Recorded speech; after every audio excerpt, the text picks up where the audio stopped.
उसने दरवाज़ा खोला तो सामने उसके 3 दोस्त आशीष, विशाल और सनी खड़े थे।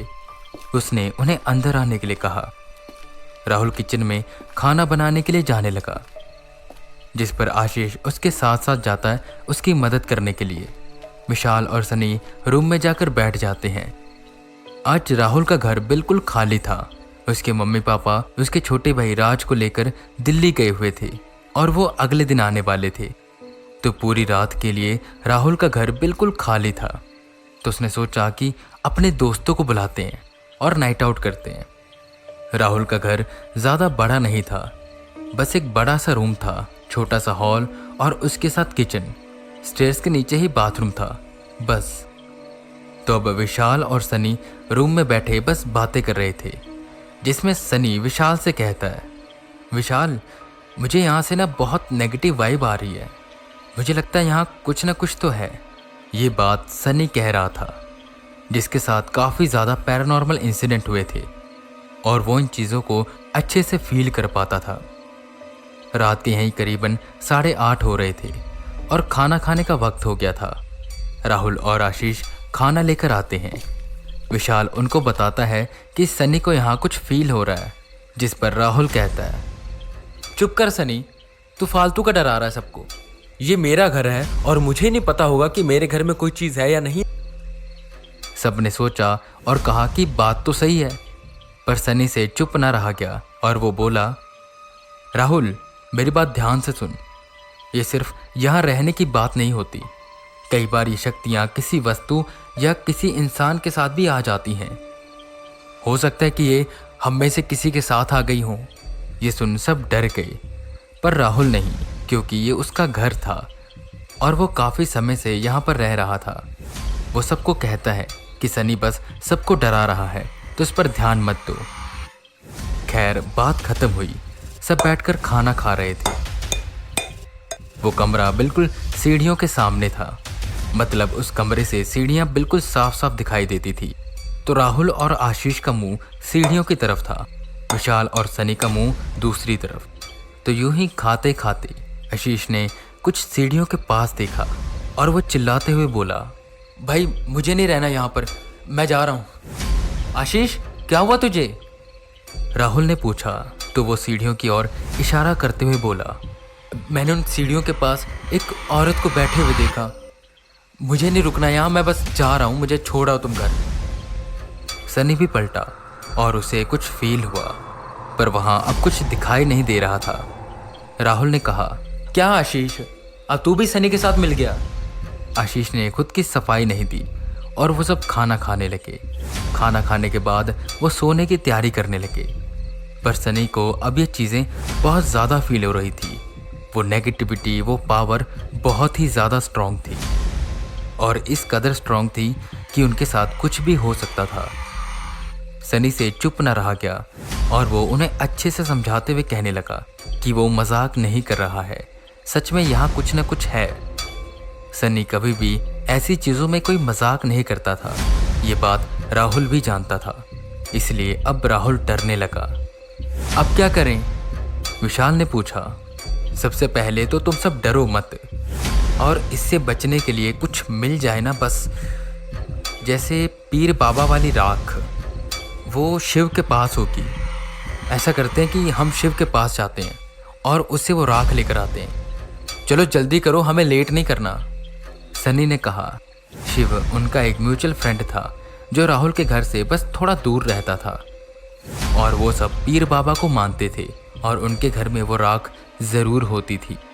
सनी ने कहा कि जो भी स्पिरिट है ये बहुत ज़्यादा पावरफुल है, हम किसी को यहाँ अकेला छोड़कर नहीं जा सकते, हम सबको साथ में चलना होगा। वो पैदल ही घर से निकले और जैसे ही वो निकले उस मोहल्ले में जितने भी कुत्ते थे सब भौंकने लगे। वो जिस गली से गुजरते वहाँ के कुत्ते भौंकते। शिव के घर तक जाने के 2 रास्ते थे, उनमें से एक शॉर्टकट था और वो सब उस शॉर्टकट से जा रहे थे, पर उसी शॉर्टकट के रास्ते के साइड पर बहुत सारे पेड़ थे।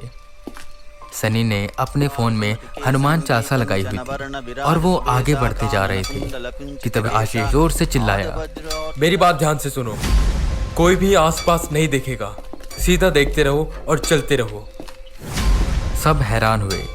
सनी ने भी कुछ देखा और कहा, जैसा राहुल कह रहा है वैसे ही हम करेंगे। कोई भी आसपास नहीं देखेगा, बस सामने देखेगा और सीधा ही चलेगा। और अपने कदम तेज रखो, पर याद रखना कोई भागेगा नहीं। राहुल और विशाल काफी डर गए थे। उन्हें तो पता भी नहीं था कि इन दोनों ने क्या देखा, और वो देखना भी नहीं चाहते थे। थोड़ी दूर जाने के बाद वो सब एक मैदान के पास रुके, और तब राहुल ने बताया कि उसने रास्ते में एक औरत को पेड़ पर उल्टा लटका हुआ देखा, जो कि बस हमारी तरफ देख रही थी।